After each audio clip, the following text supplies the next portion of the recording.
Today, we will be looking into the gaming crystal ball. Before us are 100 of the biggest gaming companies in the world, and we'll be predicting who has that dog in them.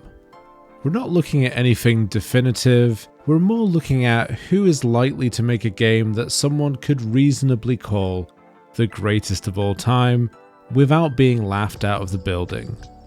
We'll talk about who has the history, who has the consistency, who plays it safe, who takes risks, and ultimately, who has the juice. At the top, we have likely. These are devs who I think have a potential GOAT game in them. Maybe they have one under their belt already, maybe they're just on an upward trend. Either way, chances are good. Have the potential does what it says on the tin. A dev which seemingly have 4 out of 5 of the boxes ticked. Maybe they're missing that last piece to make it happen, but it's in the realms of possibility. Could go either way, they're somewhere in the middle. Maybe they're a boom or bust kind of dev. Unlikely is maybe they have the technical capability, but maybe their focus is elsewhere. And finally, we have not a chance in hell. The desire isn't there, not one box is ticked for this dev. But remember, all of this is just my opinion. I hope I'm proven wrong by anyone I rank low, or right by anyone I rank high. If I don't take something into account, do let me know in the comments down below, but without further ado, 11-Bit Studios is a Polish developer. You'll know them for their work on This War of Mine, the 2 Frostpunk games, and most recently The Altars. The Altars was a fantastic game, and really something that many people are going to consider it, for them, the greatest game ever made, potentially. They do publish indie games on the side, but I'm focusing here in this tier list on their actual developed output. The Altars is so good. I enjoyed that game so much. I think we're onto a strong start, and we put them into likely. At least they have the potential, but with my extra little bias, let's put them in likely. 2K is better known as a publisher for some of the other studios here, but are most synonymous with the games produced by Visual Concepts. We have the likes of Hangar 13 and Gearbox elsewhere, so let's zero in on the 2K branded games for this entry and talk about NBA 2K, WWE 2K, Topspin 2K. These are not really games in the realm of what people consider GOAT games, greatest of all time. They need to have a little bit of individuality, a little bit of uniqueness to them. They need to be something that isn't just a copy and paste from every previous year. Let's be brutal. We're starting on both ends of the spectrum with a likely and not a chance in hell. Now, before you shout at me, 343 Studios are now better known as Halo Studios. This tier list that I obviously got on Tier Maker is a little bit out of date, but here we're talking about the devs behind Halo 4, Halo Guardians, Halo Infinite. It's kind of a downward trajectory for 343/Halo Studios. The last great Halo game wasn't made by them. The previous few Halo games haven't been great. Halo Infinite is probably the best of the bunch. But still, it didn't quite captivate me the same as a Halo game like Halo 3, like Halo ODST did back in the day, like Halo Reach. But I think it'd be unfair to put them as not a chance in hell because we are seeing improvements. So let's put them in unlikely. Activision. Now, once again, this is made up of a few different studios, so you'd think they'd have more of a chance. Here we're going to look at the Call of Duty Black Opses, the Tony Hawk Pro Skaters, the Modern Warfares, things like Crash Bandicoot. Now, something like Crash Bandicoot maybe could have an entry in that franchise later on, which could drift into here. I feel like all the Call of Duties are on a downward trend, and we're seeing a little bit of concern, or at least bubbles of concern, around the future of Call of Duty, with something like Battlefield 6 on the horizon, really filling that military shooter genre better than Call of Duty, which hasn't taken itself seriously in years, is really doing. With Pro Skater games, they're just re-releasing old games. I don't know if you can even begin to count them in something like this. Yeah, unlikely. It's similar to 343, but go in the other direction. I keep calling them 343. They're Halo Studios, but kind of downward mostly. Asobo, French studio, known for the A Plague Tale series, a couple of Microsoft flight simulators in there, and The Crew. This is a sort of back catalogue which shows variety, experimentation. It's quite a surprising variety of games and really shows that they're willing to dip their toes into different genres. And it's the sort of bold, risk-taking, forward-thinking sort of developer that I have in mind when I think of someone who could produce a great game. So for that, I mean, straight into Have Potential. Now, putting them in Have Potential makes me wonder if I should move 11 bit down, but for now, they stay there. They stay there for now. I might change my mind. They stay there for now. But Asobo goes into Have Potential. Next, we have Atlus.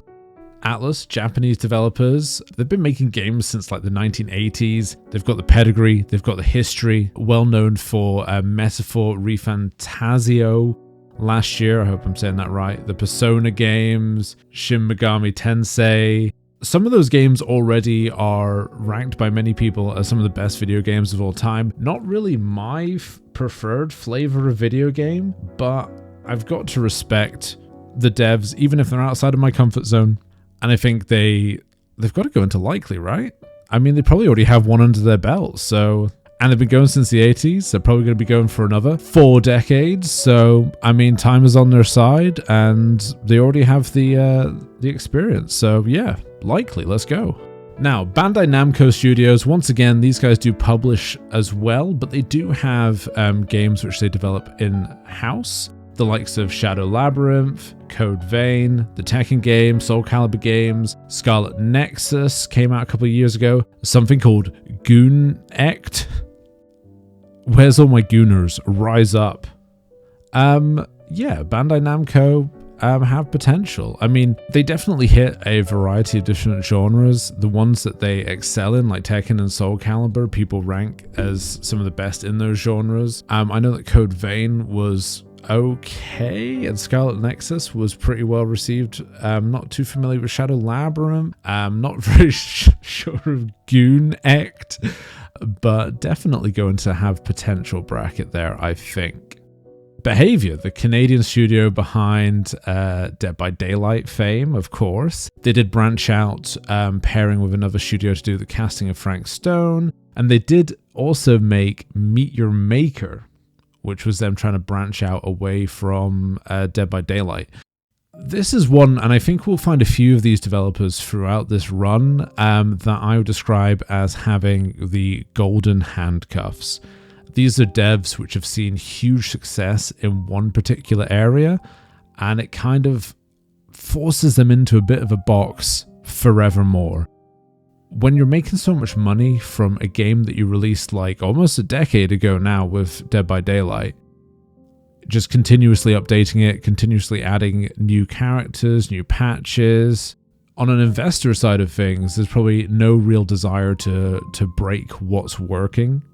Meet Your Maker is an example of them trying something a bit different, a bit new, but I think they supported that game for about a year and then kind of dropped it. Casting of Frank Stone, cynically, I would say, was purely a way to sell skins, more skins for Dead by Daylight, and to sell that game on the promise of skins in Dead by Daylight. Like, that's a bad game made for the wrong reasons. Anyway, it's got to be either unlikely or not a chance in hell. I'm going to say unlikely. I'm not going to be too mean. Next up, Bethesda Game Studios.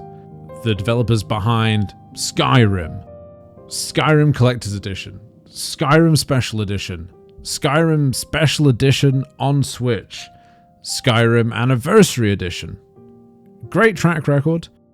Until more recently, we have the likes of Starfield, seemingly abandoned except for I saw a mod which is turning it into Star Wars. I mean, maybe it's a good basis to build your sci-fi game into, but otherwise not very well received. Fallout 76, some people swear by that game now, but at launch wasn't great. And Fallout 4 to a certain degree, if we keep going back a little bit, comparatively to Fallout 3 and Fallout New Vegas, underwhelmed many die-hard Fallout fans when it came out.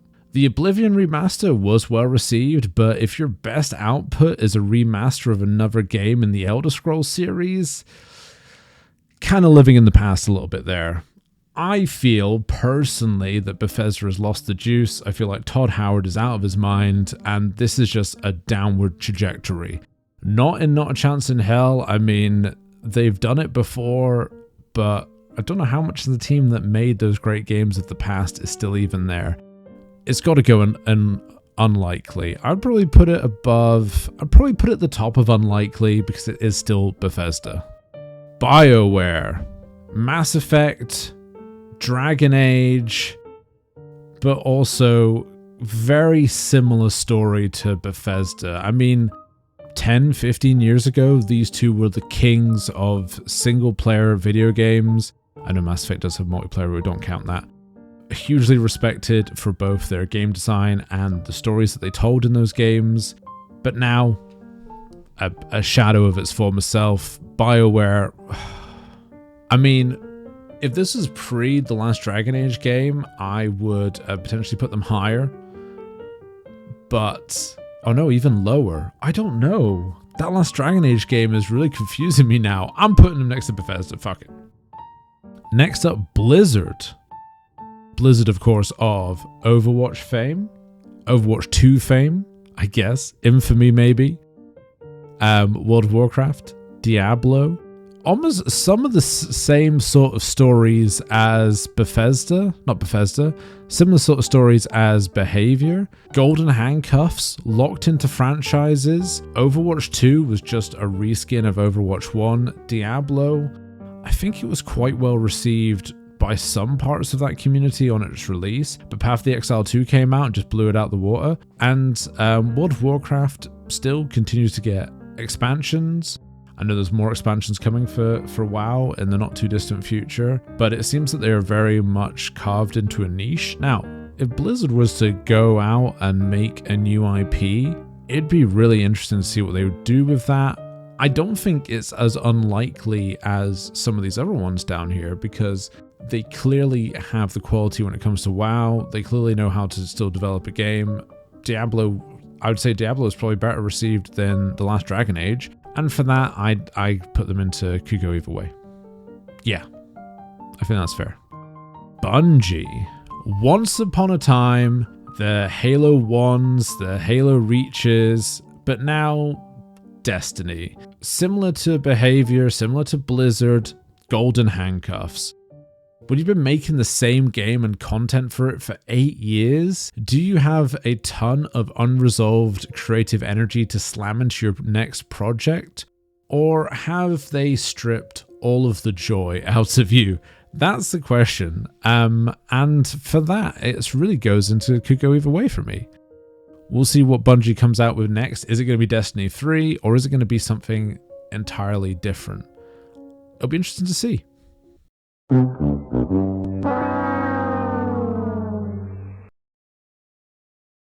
Capcom, Resident Evil, Monster Hunter, Devil May Cry, Street Fighter, Ace Attorney, Dead Rising, Dragon's Dogma. There's an insane number of franchises under the Capcom umbrella. There's going to be something within there which is your favorite game or your favorite franchise, a good number of people that are watching. And I really enjoy the Resident Evil games. If I'm going on pure bias, I'm going to at least put them into have potential. I think that's where they belong. I know that some people would rank some of the Monster Hunter games as the greatest games of all time. I know some people are going to rank Resident Evil the greatest games of all time. I definitely think they have a potential of having something that is recognized as being in that conversation in the not too distant future.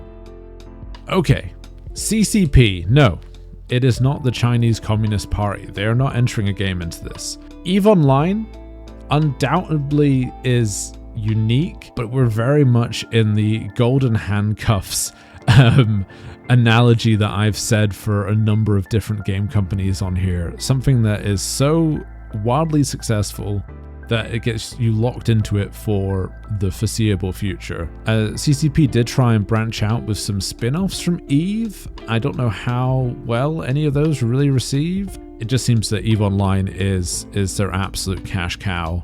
God, we're really filling up unlikely, but they're going into unlikely. But special shout out to the Empires of Eve books. Like, I don't even play EVE Online, but I really enjoyed those books. I think I crowdfunded the second one. Great, absolutely great books. If you like video game tales from the perspective of players playing it in a world like EVE Online, do check it out. Some great tales of intrigue and heroic last stands played out by real life people. It's cool. CD Projekt Red. Back-to-back bangers in Witcher 3. All of its DLCs were fantastic, or expansions, if you want to call them that, were fantastic. Cyberpunk also had a banging expansion as well. 2 fantastic games, universally well received. If there's anyone who's going to produce a GOAT video game in that conversation, it's got to be CD Projekt Red, and it's got to be top of likely. I think that's the easiest placement so far, and I think it's not going to get any easier than that for the rest of this tier list. Next up is Chucklefish out of the UK. I'd heard the name, but I wasn't entirely familiar with their work. Only a few games under their belt in terms of development. Their next project, Witchbrook, which is a magical style life sim, it looks really impressive. It looks really ambitious. It looks really cool. I don't have too much to go on for this one, but I kind of really dig what I saw of Witchbrook. And almost entirely based on that, I'm going to put them in have potential. Like that, it seems quite bold. It seems quite big. It seems quite keen. Let's put it in have potential and not really argue about it. Codemasters. These guys entirely are based around making racing games. I don't know what it would take to make a racing game a greatest of all time. Primarily they make the Dirt franchise, the Grid franchise. They're now making F1 racing games. I mean, maybe they make the GOAT of racing games, but it's something else entirely, right? It feels really harsh to put them so low. I feel really bad about that, because like some of their games are great. It's just they're so niche and so specific. I don't think they tick all the boxes that you need to be a big all-encompassing GOAT game conversation winner right there. Next is Come To Us. No, it's Come To Us. The Korean developers known for the Summoners Wars games, their gacha games. Really, we're back into the golden handcuff territory, and we're so niche and so specific. Gacha games are not made with great gameplay in mind. Even say what you like about Genshin Impact and those gacha games, I think they're fine, but really not for me. And I don't think a gacha game is ever going to be in the GOAT conversation. So Come To Us, get into Not a Chance in Hell. Creative Assembly, British. Well known for the Total War games, so Total War Warhammer being some of the more recent output. Pharaoh was their most recent, I believe. Free Kingdoms, all of those different RTS games, but then also created Alien Isolation a few years ago, which is very highly regarded, a very enjoyable game. And that really shows a blend of different development types. They're not just making Total Wars and nothing else. If they were, I'd put them quite low down. But Alien Isolation is a sort of game and that sort of mindset which moves them into an area which I think could be quite high up, and I almost want to put them into have potential. I feel like if I put Chucklefish in have potential, I should really put Creative Assembly in here. Yeah, let's give them have potential. Let's do it. Crystal Dynamics. Tomb Raider games, especially the 2013 Return, they've kind of been licking their wounds ever since the Marvel Avengers game flopped, and they've just been releasing remasters of their old games from the Tomb Raider franchise and from Legacy of Kain. Quite franchise locked, it would seem, but it's the sort of franchise you could squeeze a GOAT out of.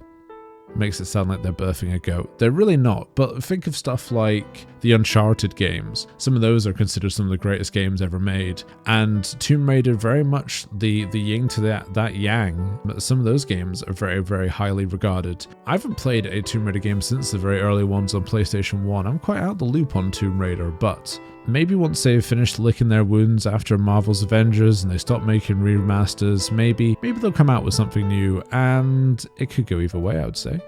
Maybe a little bit higher up. Daedalic, the German developers of Lord of the Rings Gollum. Yeah, not a chance in hell. I should really spend a little bit longer talking about this, so I've got more excuse to play B-roll of Lord of the Rings Gollum, but I respect your time too much. Let's just get them in Not a Chance in Hell and move on. Okay, next up is Deck 13, which I definitely made notes on and definitely haven't just had to go away and look at what they do. But they made both the Surge games, which is interesting because after so many Souls-likes which were focused on medieval fantasy combat, for them to go in the direction of sci-fi but still melee focused was quite an interesting spin on that genre. Definitely a little bit, you know, out of left field, and that's the sort of thinking I like for this list. The most recent release, Atlas Fallen, very mixed reviews. I think at the bottom of Could Go Either Way is probably fair. Next up, we have Digital Extremes, the devs of Warframe fame. They definitely at least take risks. Not content with being stuck in those golden handcuffs and Warframe, but their two risks, Star Trek and Sword Coast Legends, both kind of flopped. Not looking good for old Digital Extremes. Also, they've kind of got that cash cow that they can always drop back on. Probably going to have to go into the unlikely category somewhere. Probably like there. Next up we have Don't Nod, the devs behind Remember Me, Life is Strange 1 and 2, G.O.A.T, the rock climbing game, and more recently Banishers, where you had a ghost compadre. I don't quite remember that game very well. I think they could go either way. They seem to be keen to experiment. I mean, look at all those different types of games and genres that they're hitting. But maybe their concepts are a little bit too bold, or they're missing a little bit on the execution front. Because on paper, they've got some pretty solid ideas. I think Don't Nod, yeah, as I said, could go either way. And I think Topper could go either way. They are definitely threatening to push into that have potential field. But I think they're quite boom bust, right? They have these quite bold concepts, don't quite execute them, maybe just a little bit longer in the oven, and they'd do a little bit better, maybe. Yeah, I'm happy with that. So, EA, mostly publishers, but they do have a couple of studios which do bear their name. We have EA Orlando, which make the NFL and college football games. And then we have EA Vancouver that do their soccer and hockey games. Not really pushing the envelope much, not really innovating. They just want to make the same game every single year and collect that forever paycheck. And for that, not a chance in hell. Bomber, not a chance in hell. You got beaten by Lord of the Rings Gollum. Jeez. We also have EA Montreal here. I think that studio is now defunct, so I'll just leave that there, and it will haunt every single game studio which gets anywhere close. Epic Games. Do I think that Fortnite is in the GOAT conversation? No, not a chance in hell. That's just me. Old man shouts at cloud.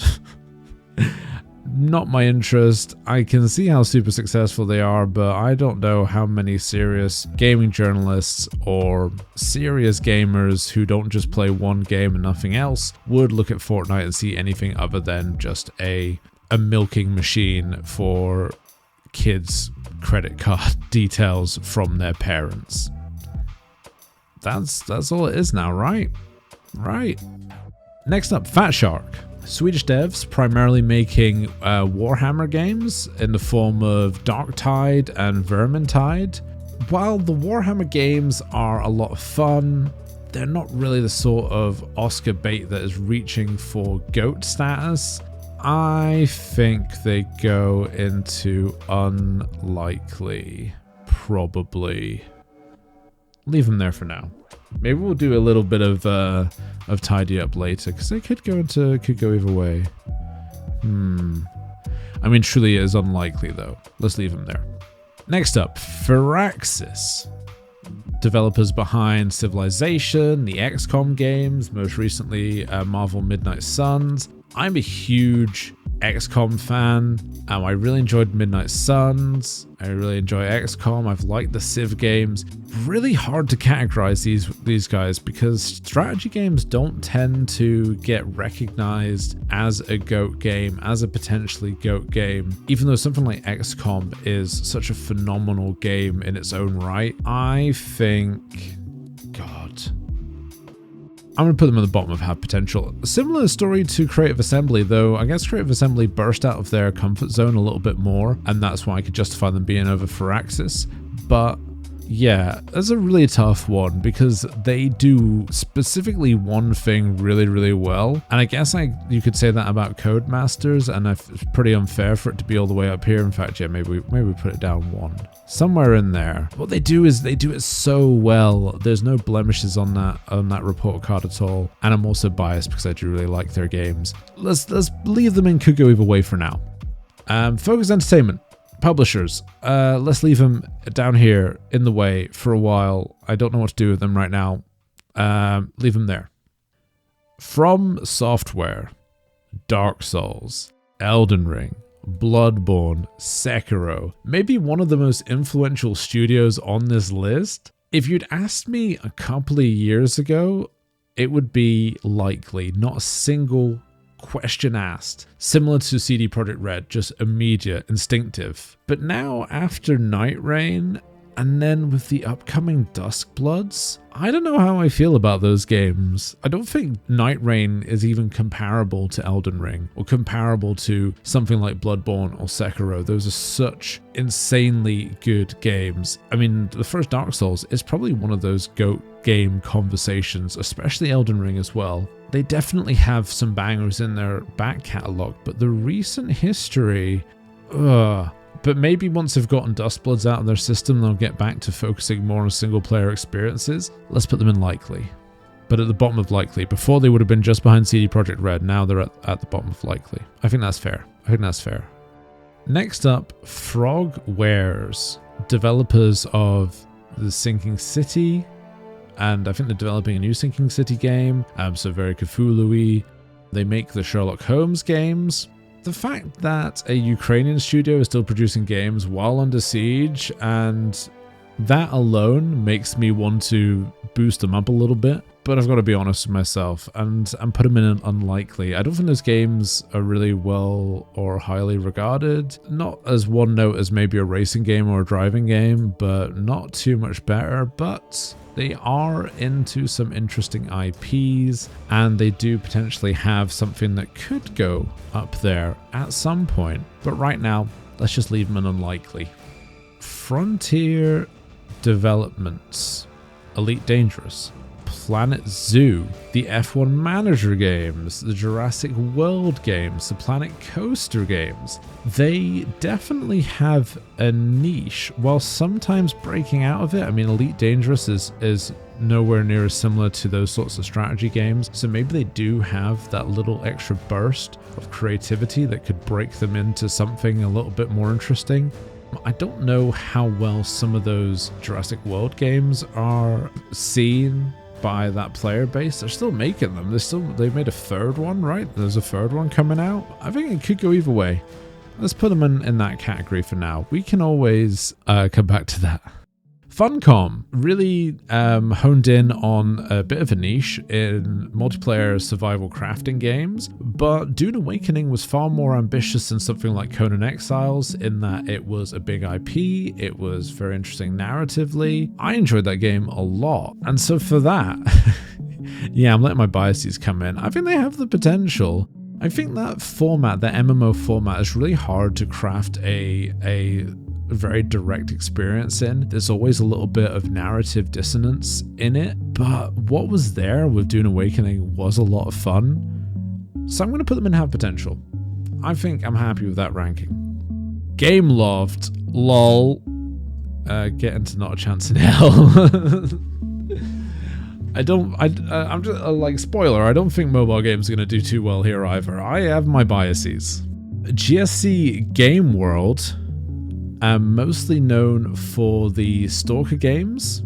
I played Stalker 2, it didn't do too much for me, but once again it is impressive to have studio is still developing while in a combat zone, that is mad. But I see it as unlikely alongside Frogwares or into, I think just above Frogwares is fair. Look, they're buddied up together. Next up we have Gearbox Software. We'll skip over Gearbox Publishing. Not really ranking that today. Gearbox, of course, of Borderlands fame. Once upon a time, they were making Band of Brothers games, which is very cool. For the right type of person who likes little numbers flying off of the people that they're shooting, who likes those looter-shooter style games, I'm sure they are in the GOAT conversation, or they have the chance of being in that GOAT conversation. For me, I don't see them above. Could go either way. It wasn't that kind of fantasy Borderlands spin-off. I don't think it was greatly received. The Borderlands franchise has been going a very long time. There is a new game in that franchise coming, but so they say. Maybe putting them in unlikely is too harsh because there is something to those games. They do have a great following. It's spun off a movie, but definitely not into the higher echelons of someone who we're looking to for a GOAT game. Guerrilla. The closest thing Guerrilla's come to greatness is helping Hideo Kojima with Death Stranding when it comes to PlayStation consoles on behalf of Sony. I think Guerrilla are pretty low down on here. And this list is getting too big. We have to zoom out in a second, but for now, Hangar 13. A relatively new studio took over the Mafia franchise with Mafia 3. Interesting, if we're rating risk takers, Mafia 3 really leaving the Mafia element behind was a very bold choice. I did enjoy Mafia 3, but not enough to ask for the disc back when I loaned it to a friend. So you can kind of get my vibe on how I felt about that game. Old Country just came out, which some people have quite liked. I've seen quite mixed response in general though. Did release at a lower price point, which was quite cool. This is a really tough one. It's somewhere in could go either way or unlikely. I think maybe from my own decision criteria of developers that take risks, getting bumped up a little bit, putting them in could go either way is probably about fair. Next up, Hello Games of No Man's Sky fame of... Was it Light No Fires, Leave No Fires? The one that's got fires in the name, which seems to be No Man's Sky but fantasy. I'm gonna put them into likely, and I'll explain why. Maybe behind FromSoft. No Man's Sky, while it didn't quite release in the format anyone wanted it to release in, it did get patched into a pretty cool game, a bold vision. Now, Leave No Fires, Light No Fires is a similar sort of vision, true, but A, they're a studio that seem to want to do right by gamers, and B, they do seem to be quite bold in their game development process. And I think that's the sort of forward-thinking, what's going to be next, what's going to be hot, that sort of, in my mind, pushes them quite high up the list. No Man's Sky is a great game now. For some people, it's absolutely going to be their GOAT game. Quite unique. There's not much out there like it, especially not Starfield. So yeah, I mean, I would say there's as likely that Hello Games one day puts out something that's absolutely just mind-blowing. I think of the ones who are potentially going to do something like that, put them at the top, sure. High Res Games. The developers behind the Smite games, Rogue Company, Paladins, multiplayer MOBA games, those sorts of games are not going to get into the upper echelon, the Oscar bait of GOAT games, I'm afraid. Yeah, getting not a chance in hell. Sorry. Infinity Ward. Damn. So yeah, they first found success with Call of Duty Modern Warfare, or huge success, I should say. And then they could never seem to really escape that game. And it looks like the Call of Duty franchise in general has been running out of a lot of road. And with that Battlefield 6 beta doing huge numbers, I'd be a little bit nervous if I was Infinity Ward right now. maybe a massive change in Battlefield kind of making the return. You know, it was always kind of seen as that potential game series that could rival Call of Duty, but never quite could. Maybe if it actually does, it will force massive change and innovation at Infinity Ward, but it's really the most golden of golden handcuffs. I don't think you'll ever be allowed, Infinity Ward speaking to you, to do anything interesting enough to anyone outside of your average Monster Energy slamming Call of Duty head. So I don't see it. I just don't see it. Oh, Insomniac. You'd think this is another one that we'd talk about in the sort of golden handcuffs area. But while they're locked into some franchises, these are franchises that they are able to really innovate in. At least that's my perspective. Way in their back catalogue, you have something like Sunset Overdrive, which was quite a bold game for the time. You have things like the newest Ratchet & Clank, Rift Apart, which has the innovation around doing more with these load screens and dropping into entirely different levels very seamlessly. Definitely ambition there. We then have the Spider-Man games, which for some people is in that GOAT game conversation. They soon have Wolverine games coming out with that same sort of ethos, I'm sure, and being able to pivot from Spider-Man, just as maybe some people are getting a little bit, you know, stale on the Spider-Man series that they've been producing. The chance to bounce into something like Wolverine gives them loads of opportunity to innovate. Insomniac, I think, are a great developer, and I think they should go into likely. Maybe even with a bit of a better proven track record than Hello Games. Next we have King, creators of Candy Crush and Get Into Hell. Nope. Nope. Nope. So, Kojima Productions next. And I know where a lot of people would be thinking right now. When I think of Hideo Kojima, my personal opinion is that sometimes we see weird and different and new and unusual, and we ascribe it to being revolutionary. Definitely unique games. Definitely maybe games in the GOAT conversation, but I feel like he almost needs to be reined in a little bit. If you look at something like Metal Gear Solid 5, it's just the right balance of mass appeal and weird appeal. With that at least a little bit reined in, you're more likely to make a GOAT game than an indecipherable mess. But that sort of singular vision is always where the most genius of games, the most revolutionary of concepts do burst out of. Really fascinating trying to get into the mindset of where to put Hideo Kojima, because most people would just no-brain it likely and move on. I personally put him at have the potential. And that's purely because while the narrative and the visuals and everything of something like a Death Stranding or Death Stranding 2 is really interesting, I personally do not find the parcel delivery gameplay very compelling. It almost feels like when those action scenes are put in, they're like union mandated action scenes. We must fight now to make this game interesting, to stop it from being a walking simulator. Yeah, I put it in have potential though, because I feel like that sort of mad genius is where great games come from. Singular visions. I don't think there's many other game studios which are really singularly driven, and I do think it has a boom or bust element to it, but I won't put it in could go either way. I would put it in have potential because we've seen what Hideo Kojima can do. So yeah, have potential. It's interesting that next up we have Konami of the franchises like Castlevania, Silent Hill, Metal Gear. I don't see a GOAT game coming out of a company that would push a creative like Hideo Kojima. It's a big company. Lightning could strike, so maybe somewhere at the top there are people who are not going to support creatives and their visions, but you roll the dice enough times, and I think Konami goes somewhere into the unlikely category. More things that I can't pronounce very well. Koei Tecmo. They tend to make quite niche games for anime fans or the Dynasty Warrior games.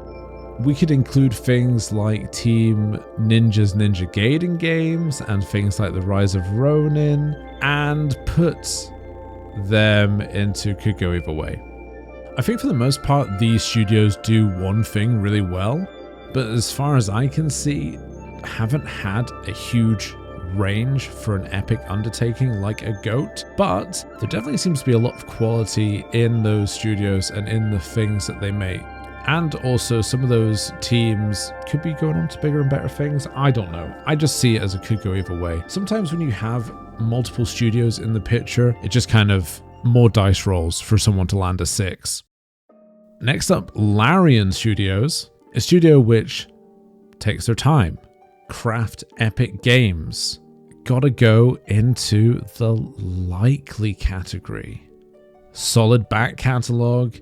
It almost feels like cheating being able to work off of the D&D format formula, but for a lot of people, Baldur's Gate 3 is the greatest game of all time. So, already proven track record, likely to do well in the future. Put them in likely.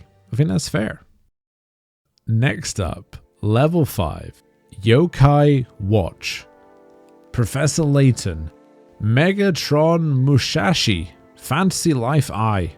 I'm not seeing much innovation here. Most of these games look like they could have come out 10, 15 years ago and fit right in. I'm not hugely innovative, but I do have a bit of a soft spot for Professor Layton while having not really played much of it, but from afar, I appreciate that game series, but it's got to go into the unlikely, right? Somewhere there. We're in the M's, so we've got to be about halfway, right? Whew, my voice is struggling. But we have Mercury Steam, notably for the 3D Castlevania games, Metroid Dread, but they do have a really recent entry in Blades of Fire, which doesn't seem to be going down very well with gamers. And if your best games are when you're co-developing with another developer, but when you're left to your own devices, you churn up something that's quite mid, like a Blades of Fire, we got to put you in the unlikely category, right? And probably quite low. Microsoft Studios encompasses too many studios to really talk about in any meaningful way, so we'll just leave them down here. Media Molecule, an interesting conversation.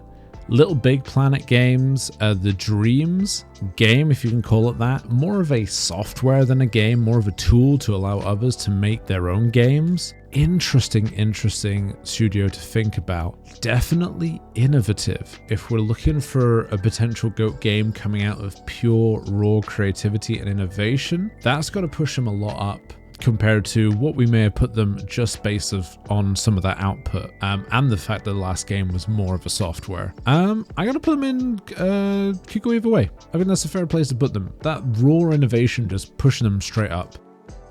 Mojang, creators of Minecraft, and then a million different spin-offs with the Minecraft IP. Does not feel like they have any interest in moving beyond that initial success, and has to go into Not a Chance in Hell. I just don't see that desire there to make something beyond what they're churning out already. Next up on this list, we have down here Monolith, which I've been brushing over the things that are already closed or don't really count. Monolith is such a shame to see that they've closed down. They made the Shadow of War and Shadow of Mordor games. The really cool Nemesis system, really awesome. One of the few games where you kind of want to get killed in so that you can see how the world changes around you. Yeah, really neat studio, and just a little shout out. It's a shame to see them close down. Same as the next one here in Square Enix Montreal. They have also closed. We will also not be discussing them today. Naughty Dog, a bit of the Bethesda syndrome here. Seem to be more interested in re-releasing The Last of Us and Last of Us 2 a million different times than actually making something new. It's a shame that Naughty Dog are used as kind of like a culture war beating stick, where people will look at their new game, Intergalactic, and see a lady with a shaved head and be like, oh, this is woke. Really shame that a studio that seems to put out really great games is reduced to just a stick with which people can beat each other with. But I really like the look of Intergalactic. I look forward to playing it. I'm going to put them into have potential somewhere in the middle. Endemic Creations, who seem to just be remaking Plague Inc. forever and ever. Not a chance in hell. It is a cool game, Plague Inc., don't get me wrong, but yeah, it doesn't have a great amount of replayability, and the fact that you would then turn that limited replayability game into a franchise with like coups and revolutions and stuff, yeah, I can't place that anything above the bottom ranking. Netmarble, mobile game development studio, makers of Game of Thrones King's Road, which I thought was wank, and I feel comfortable putting them straight into Not a Chance in Hell, along with a lot of other mobile game developers. Sorry. Okay, next up, Nexon, famously for their Maple Story games. It's basically like, where would I rank Habbo Hotel? Bottom. Okay, Niantic. I think a GOAT game or a GOAT game developer should never be described as one note. Niantic do one thing really well in Pokemon Go, Monster Hunter Go, Harry Potter Go, NBA Go, but no chance in hell. I mean, just flicking your finger at a screen while you walk around in real life is not a game. Sorry. Nintendo. We had a bit of a negative stretch there. It's nice that we have Nintendo to break that up. And a comfortable game to put into a likely. I mean, between the Zelda games, the Donkey Kong games, the Mario games, even though they have these franchises that some of other developers handle in quite different ways, where they just kind of churn out the same thing forever, Nintendo do seem to like to innovate and do things differently with their games over the years and try new things. At some point, they're going to release a new Mario game, which is world-beating. They're going to release something in the Zelda category, which is world-beating. Something in those game genres, in those game franchises, is going to be a GOAT game. It's got to go into likely. Ninja Theory, the Hellblade games. They're artsy, they're interesting, they're unusual. These guys have the groundwork for some inspiring games. I think they have GOAT in them, but I think they have to focus a little bit more on the game part of their games.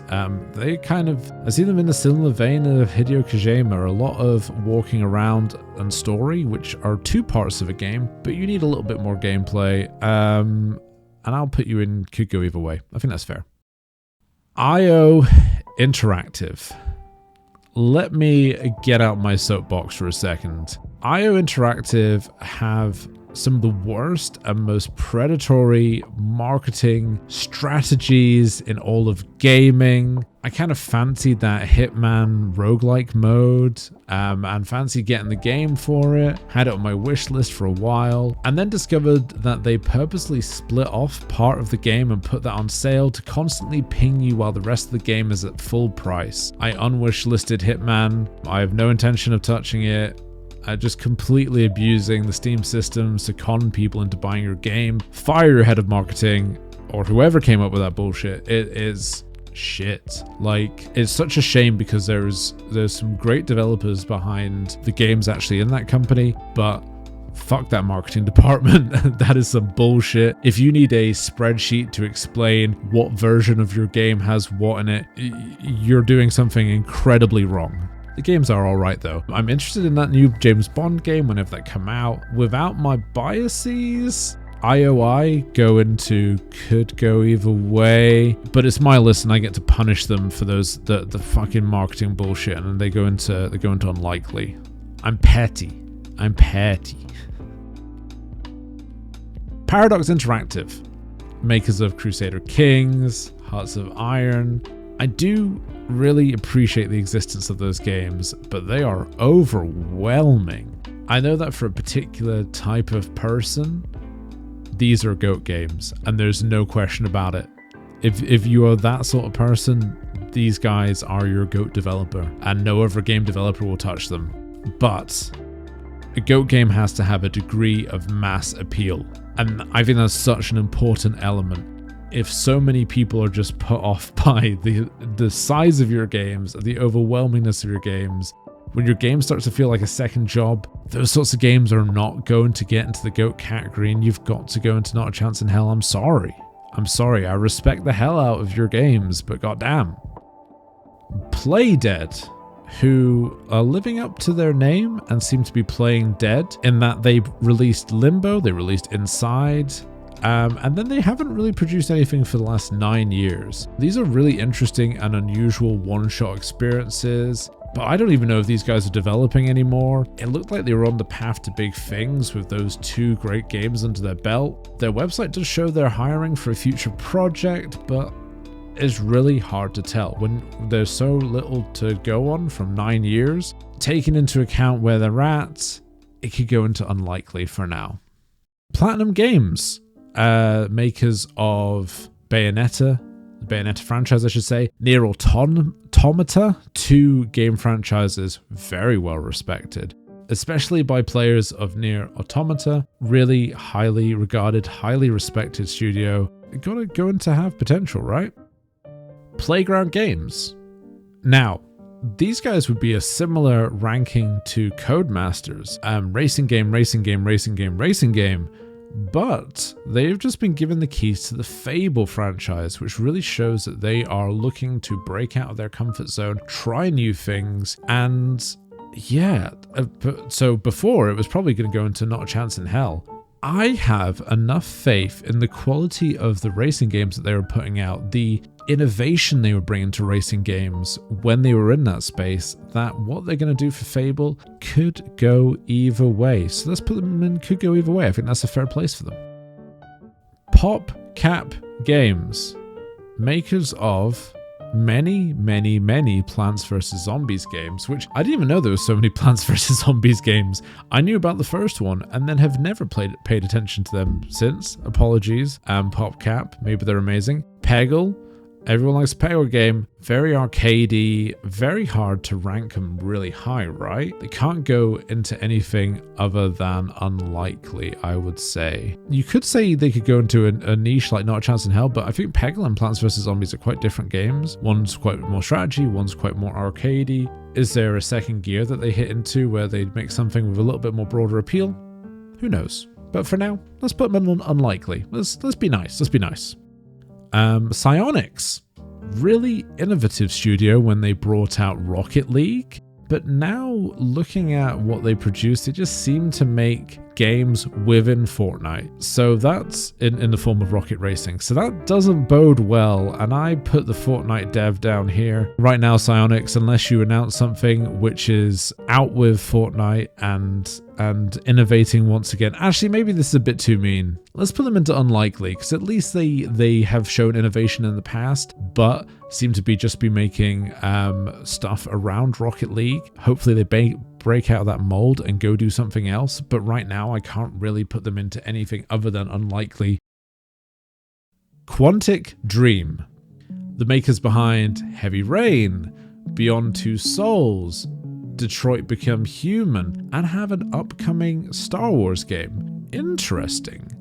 I really enjoyed Detroit Become Human. I don't know if I enjoyed it for the actual game or for more of the meme factor. I do like those multiple choice story games, but it is seemingly in a very specific lane. I see a former existence developer down here like Telltale. I think of Quantic Dream in quite the same way, seemingly very funneled into one style, one type of game, and that has not boded well in this list so far. But they're a fun developer. Let's put them into unlikely. Let's be nice. It's the big one. Okay, it's the big one. Rockstar. To the question of, do I think Rockstar will make a GOAT video game? A game that could be considered one of the greatest of all time? Do I think they could? Do I think they will?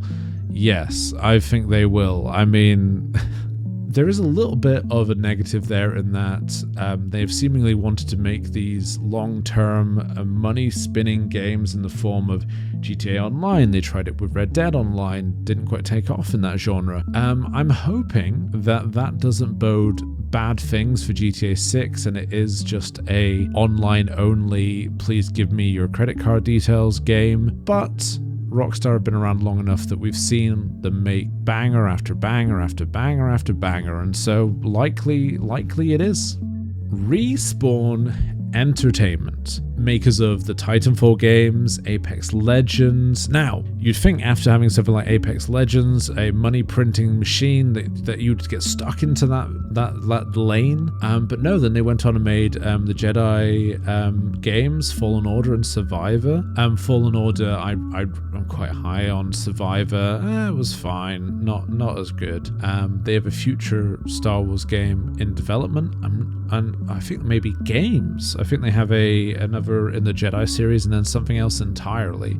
I feel like those big IPs can be hard to make something of, if that makes sense. Maybe a few too many cooks in the kitchen for true greatness, no singular vision, but Respawn have such a solid track record in multiple different genres that having them anything below have potential is rude, I think. And at that high up have potential.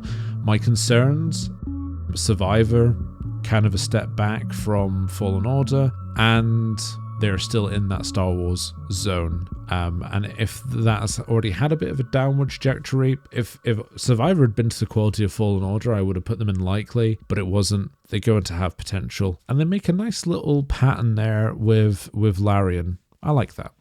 Riot Games. If you're the sweatiest sweater that ever done sweat, who when asked, have you hydrated today, you would simply gesture to a pile of Monster Energy cans and Gamer Sups packets and answer, what does it look like? Then you'll probably have your favorite game made by Riot Games. But for most normies, it is not a chance in hell. Sorry, Riot. Rovio. They've made about 50 million Angry Birds games. I don't think they're concerned in getting into the GOAT conversation. They can also join Riot Games in Not a Chance in Hell. Allow me to go a little bit off-piste as I talk about Remedy. In rap music, there's the concept of your favorite rapper's favorite rapper. Guys like MF Doom, guys like Lupe Fiasco, super influential, but maybe don't reach the heights of someone of their prestige should. Remedy definitely feels like your favorite dev's favorite dev. Control, Alan Wake, just absolutely superb games. That latest FTC, whatever it's called, Firebreak game, not so much, but I have so much respect for Remedy. The risk taking, the intrigue around their games. They have these Max Payne reboots coming up, which I did mark other people down for making, but those two games really deserve to be remastered and brought into the 21st century. I love the Alan Wake games. I really enjoyed Control. I really need to play Alan Wake 2. It's sat there ready to play, but I've heard great things. Yeah, let's put them into likely. In terms of innovation, in terms of actually having gameplay behind the game, all of that, Remedy goes into likely. Sega. More of a publisher, but we did rank Nintendo. And I'm going to say something a bit bold here. Maybe having once dropped the ball in the video game arms race, to catch up, they seem like they're being a bit more daring at times. Sure, they do copy Nintendo with how they make some of their Sonic the Hedgehog games, but then they do also make the Yakuza and Like a Dragon games, and those just feel ballsy. So, where's Nintendo? Up there? I'm going to put them ahead of Nintendo. My list, my rules, I do what I want. Sony. Once again, a lot of different game studios under the Sony bracket, similar to Nintendo, similar to Sega. You've kind of got to put Sony in the same sort of upper echelon, highly likely, because they just roll the dice so many times. Sports Interactive. Like Paradox earlier, they make the Football Manager games. It may be your extra special super favorite game, but very niche. Not going to be in the GOAT conversation. Sorry. Square Enix. How highly you rank Square Enix really depends on if you see the Final Fantasy games going places. Right now, remakes of their most successful games doesn't scream ambition, and their latest original Final Fantasy outing has not really garnered a huge response. With all that in mind, I was going to put them into have potential, but looking at where everything else is, could go either way. Could go either way. Now, I know that the remakes are highly ranked, but I really am thinking about original games here. And I know that the remakes are so different that you can consider them their own thing, but I don't. My list, my rules, damn it. But I'm not going to put them any lower than could go either way. Supercell. Okay, we've learned by now in this list, if you make mobile games, I'm a PC and console elitist, so you don't really stand a chance. Sorry, Supercell. You could be the best mobile game maker, but I just don't see it. Supermassive Games.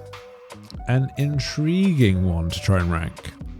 The multiple choice horror game genre isn't much for me, but the Little Nightmares franchise is pretty cool, and even if I would slowly describe them as dark rather than horror, if they were only making one type of game, that would drop them quite a bit here, but the ability for them to cover a couple of lanes at once, it does lend itself to a bold future project.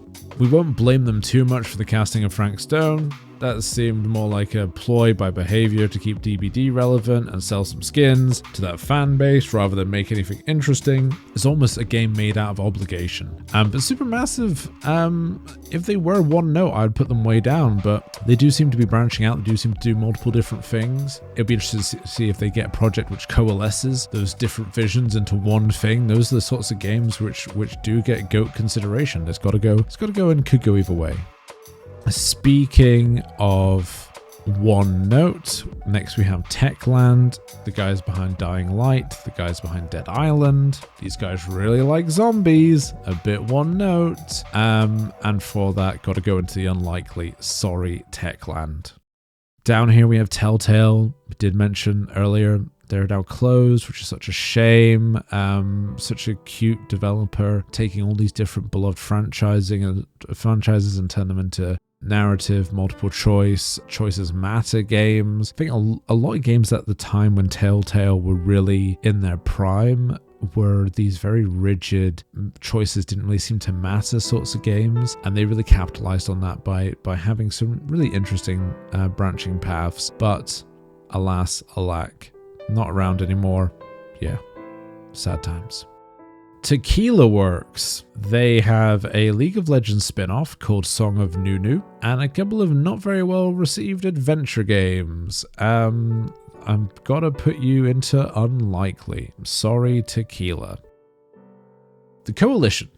They mostly seem to just be a Microsoft Studios support studio, helping out primarily on the Gears of War franchise. They're currently co-developing the new Gears of War game. It's got to go an unlikely, right? I mean, you're not even fully developing the games. It feels even cheeky putting you here above developers that develop their own games. Though Tequila made a spin-off game, so I guess you guys are on the same level. Thunderful. Thunderful are a indie game publisher. I have strayed away from reviewing just pure publishers. If I was going to take all of the games that they publish into account, they'd probably could go either way, just because they are an indie publishing company. So a lot of different games, a lot of different genres, a lot of different types and styles and innovation all come through their doors, but they're a publisher, they live down here. Similarly, Team 17, well known for their publishing side of things, and that's an area which they've grown quite a bit, but we're looking at them from a dev standpoint. And so what have they developed?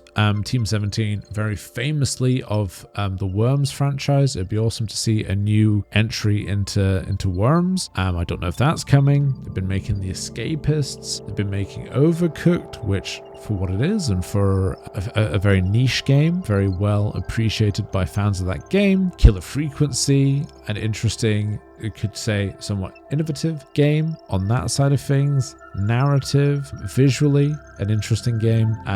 Team 17, I've always kind of liked. You do see their name on a lot of things. I think putting them into could go either way is fair. They do seem to be very focused on doing one thing really well at a time, but they do have a lot of different styles and genres under their belt at this point. And when you have that much experience and that much switch and swap and changing up in-house, you got to imagine that that's got to burst out of them at some point to potentially make a GOAT game. Let's put them in could go either way. I can justify it. Tripwire. Now, if they were making just killing floor games, they did make 1, 2, and 3, but if they were making them and nothing else, they would go into unlikely. But they did in 2020 make Maneater, which at least shows a willingness to take risks. That game is very outside of the norm for a video game, and that's really left of field and really unusual compared to their usual output. We said we would rank risk-taking, unusuality, switch-ups, change-ups, getting interesting with it, getting busy with it, and so as such, I think could go either way. I think that's a fair place for them. Next up, Turn 10, who just seem to be making endless Forza Motorsports games, making 1 through 7, and now making 1 again. I think this is one of those, we hit so many numbers that they got a little bit silly, so we're going back to the beginning. Nothing else, no branching out, no taking risks, very niche. They might do what they do very well, but that doesn't lend itself to greatness. Not a chance in hell. Sorry, I didn't make the rules, I just made the rules. Turtle Rock Studios, Left 4 Dead, Evolve, Back 4 Blood, very similar games. You are 4 dudes. You're either fighting zombies, you're either fighting big monster, you're either fighting zombies.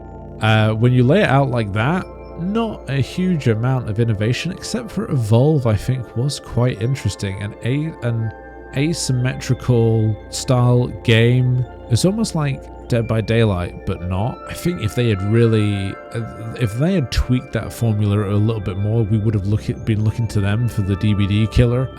But they didn't.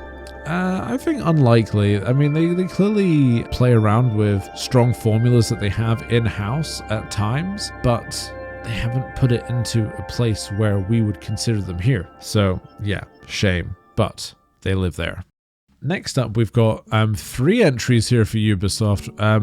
Ubisoft Reflections doesn't seem to be a thing anymore, so we won't talk about them. Ubisoft as a whole isn't overly interesting, but Ubisoft Montreal really peaked in the early 2010s with games like Assassin's Creed 2, Far Cry 3, Far Cry Blood Dragon showing a willingness to get weird, Black Flag in 2013, a willingness to innovate on an established formula, Watch Dogs, a willingness from Ubisoft, marketing to over-egg a project. I feel like Watch Dogs, for the people who were around at that time, really killed pre-order culture. I think that was a first big disappointment that I remember of that era.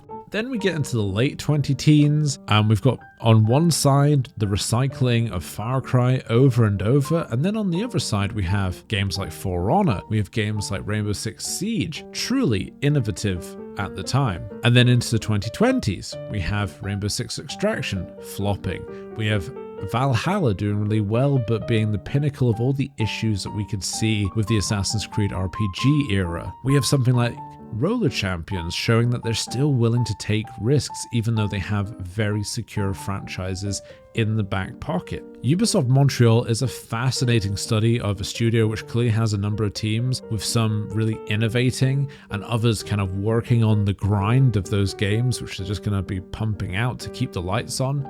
Glancing down the list before I made this video, I thought these guys, and I thought Ubisoft in general, would really go into unlikely or no chance. But after I really looked into Ubisoft Montreal and looked at the output and looked at the history and looked at the adjustments, the changes, the willingness to innovate, the lowest I can put them is could go either way, because there are clearly people in that building who care about innovation, who care about doing different things and want to do more beyond just make Assassin's Creed after Assassin's Creed. I also don't think they made Assassin's Creed Shadows, so maybe they're off of Assassin's Creed in general. I hope they're not just becoming the Rainbow Six studio and they will do different things, but could go either way is a fair place for them. Next up we have Valve. In my head, Valve doesn't really develop games anymore, but Counter-Strike 2, Half-Life Alyx, and the upcoming Deadlock in the past 5 years, or I guess it might be 6 or 7 by the time Deadlock comes out, these all beg to differ. In the past, Valve has not shied away from innovating. I think of Half-Life 2, I think of Portal 1 and 2. Half-Life Alyx is a more recent example. So I have to have a bit of faith that there's a willingness to pop out and show gamers that they aren't just Steam anymore. And for that,